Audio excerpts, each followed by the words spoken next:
Today, we're talking about some of the origins of being too selfless because there's a theme I've seen for so long that I've noticed in myself and in the people that I help, and that is people pleasing.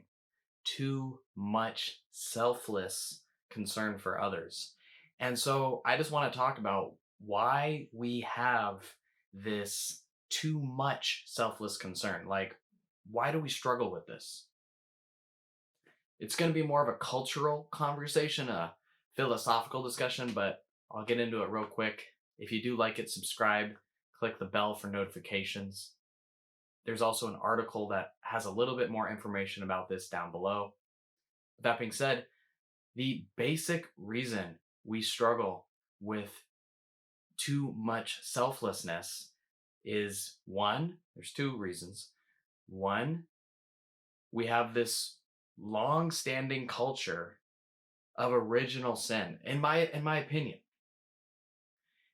deep down, this Western culture is founded on the belief that we are flawed.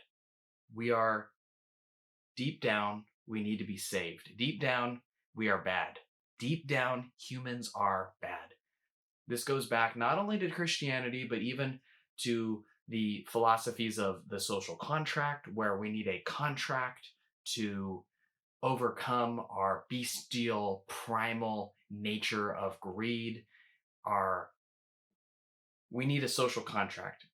There's religious, there's philosophy that basically gives us this notion that we're bad, we're selfish. And this even goes into science as well. Science, Richard Dawkins, in his book in the 1980s, The Selfish Gene, that in our DNA, we are selfish, right? So we're bad and we're selfish, and therefore we got to be good. And to be good, if selfish is bad, to be good, we got to be selfless. And this creates a lot of problems. I know for me, a lot of it has these relationships where I'm not really satisfied in them. Like, I've worked on this. I've worked on my people pleasing, and I've made strides to counteract it. But I still struggle with this today. I'll be in relationships that just aren't pleasing to me, and I'm not really standing up for myself. Sometimes I catch myself in these habits. I'm saying yes to things that I don't really want.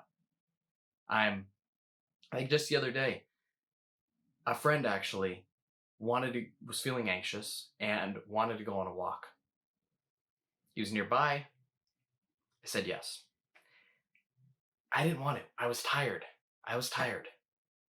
And I went on a walk. I was there for him, and I felt confused.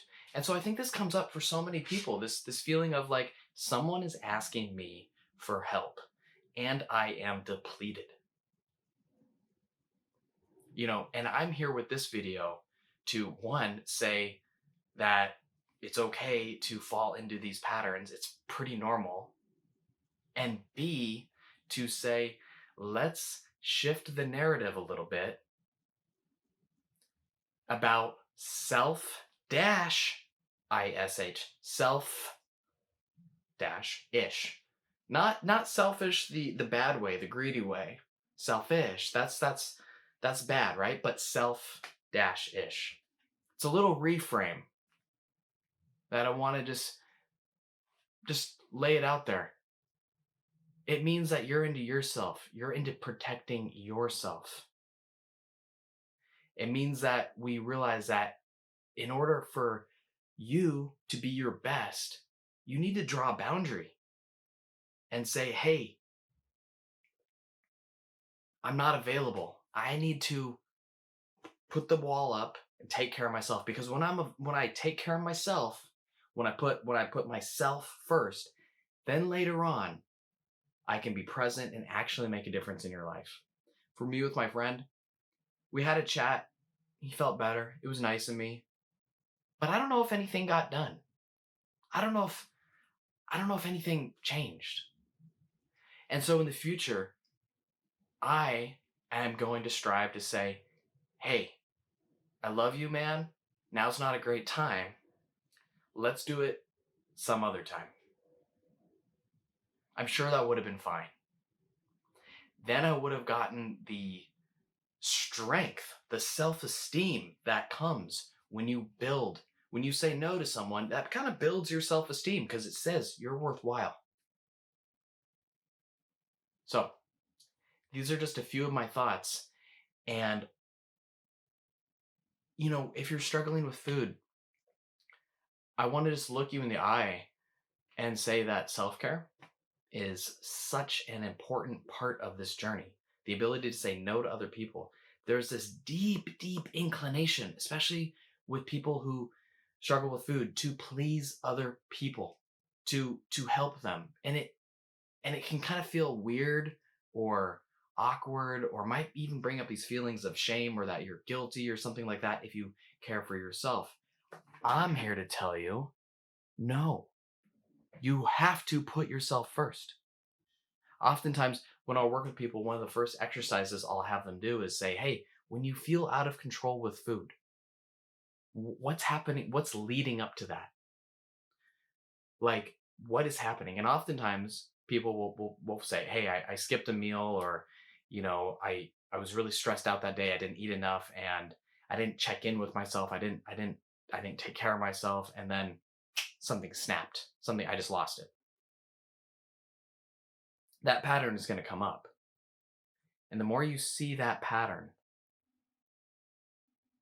the more you'll be able to draw a firm boundary because you know the consequences of not saying no, the consequences of being too selfless mean that you're just going to overeat. You're just going to be in the same spot again. You know, nothing will have changed. So, really lean into that discomfort. Take care of yourself. Take care of the other person after you take care of yourself. In an airplane, you put the oxygen mask on yourself and then you help the other person. That's how it goes.